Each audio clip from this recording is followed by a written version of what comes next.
here today and we've got a 2002 Renault Laguna. And you know what? It's mad saying 2002, it's like 22 years ago. I'm still classing 2002 as bloody new. Anyway, we have got some rear axle mounting bushes that have failed. If I get a little bit of a bar, where's it gone? Over to my box. If we put the bar in there, you might not be able to see it. But the bonding has broken away, and as this car's going over the road, over bumps, it's knocking. All we need to do, first thing we're going to do is make a tiny little bit of room for ourselves. We're going to get this, well, both rear wheels off because it is having both sets. We need to remove the coil spring, shock absorber, and also just attach the handbrake cable. So we can drop this axle out here and just pull it back a little bit, and then we can get the bush out. Now as you can see, I've got the wheel off. I've already disconnected the handbrake cable from the caliper. I've got my lovely little apprentice now. We're going to remove the shock absorber bolt, and that'll allow the axle to drop down and we can remove this coil spring. Now once I've got that spring out of the way, we need to concentrate on that bolt that's going through the axle itself. Now it is multi-splined and it is a little bit corroded, but we're going to get our Y wheel and we're going to give it a damn good clean Iranian. And then what we can do, someone commented on my videos the other day about, do I use breaker bars? Yes, I do use a breaker bar, and this is one of the jobs that I'm going to do. Because it's an older vehicle, we don't want to be putting the gun on it and snapping those bolts or captive nuts out of the chassis. So here you go, Macy. We're just going to get this bar now. Getting the bolt. I'm going to give it a big, and that is coming out. Fairly simple. Now we can get the gun on it. And there we have it. That is one axle now just pulled to one side. Now get yourself your little apprentice. Now this is where it gets a little bit technical. Get yourself an axle stand, put it between the axle and the chassis, because to get this bush out, look at the state of it, it's pretty bad. We need to get a big hammer and hit the bush out. Now, if you don't put the axle stand there when you're hitting it, it's all floppy. And you're never going to get that bush out because it needs to be solid. So when you're hitting it, you've got a good impact and that bush should come out. But before we get too involved, just remove the centre of the bush. It literally just fell out. And also make a note of how far the actual metal sleeve of the bush is protruding out of the arm, because some fit flush and some, it's the same with all bushes, some can be sticking out a little bit like that. Either way, you get moving. It's self-explanatory, but always take note on when you're replacing bushes. Right, let's get the big hammer and get it out. And just with a little bit of magic, that is one now metal sleeve out of the rear axle.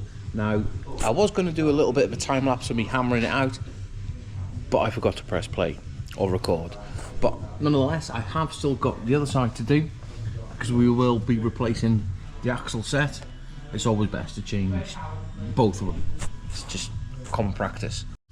Now let's move around to this passenger side. Now what I've done for now is just put the shock absorber back in the axle and put the bolt through the centre there, so it's not going to fall off and we're not going to be causing any damage. Now to remove this driver's side, you have to be extra careful because of two brake pipes that are going over the axle there. So what I've done, I've just lowered the clips off the floor pan, so when we do it, we're not pulling it and we're not stretching anything. Now what I'm going to be doing to remove this, I'm just going to do the whole bush removal, including removing the spring and the shock absorber, on a bit of a time lapse.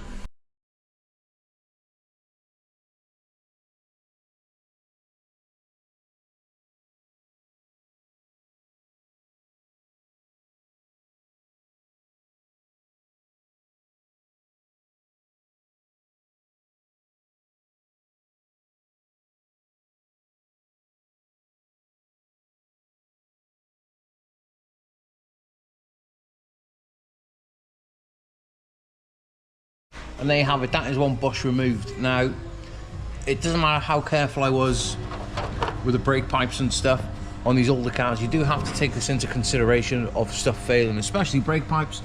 As it's been whirled around and moved, the brake pipe has failed.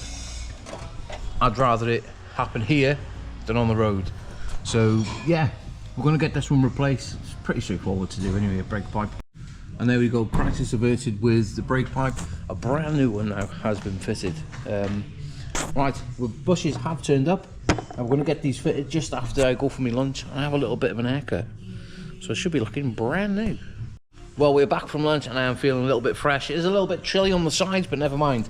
let's get back around to these bushes. Now the kit that I was going to be using is a Welsh Working Zirkenberkenwergen, whatever you want to call it.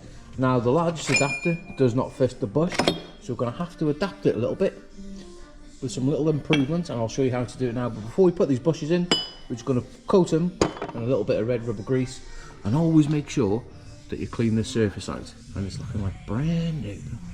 And there we go, that is one bush now pressed into the axle.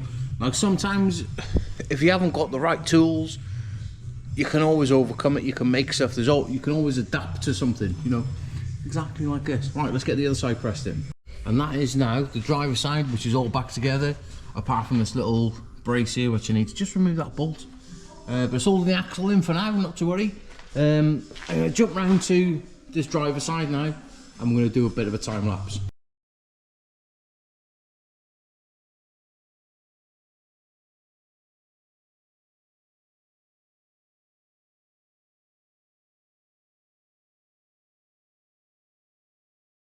And there we go, that is this side bush all pressed in, and it's absolutely perfect as to where it should be.